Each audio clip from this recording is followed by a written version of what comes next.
Bayangkan jika anda keluarkan duit KWSP anda pada tahun 2020 dan tukarkannya ke dalam bentuk emas. Adakah itu keputusan yang bijak?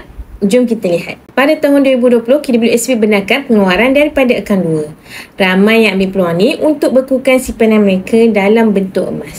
Pada waktu tu, harga 100 gram gold bar sekitar RM23,000 dengan harga per gram RM230. Fast forward ke hari ini, harga 100 gram gold bar sudah pun meningkat kepada RM44,000. Kenaikan sebanyak RM21,000 ataupun 91.30%. Dalam tempoh hanya 4 tahun yang bersamaan dengan 22.82% setahun. Sekarang bandingkan jika anda biarkan simpanan RM23,000 tersebut kekal dalam KWSP. Adakah pertambahan simpanan anda setinggi ini? Jadi, apa yang boleh kita pelajari daripada perubahan ini?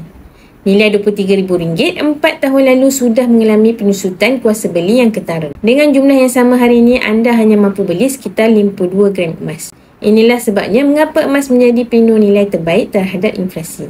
Jangan biarkan simpanan anda dimakan inflasi. Jika anda nak mulakan simpanan emas sekarang, rujuk pin video saya 5 langkah mudah daftar akaun Public Gold atau DM saya terus untuk saya bantu anda sebaiknya.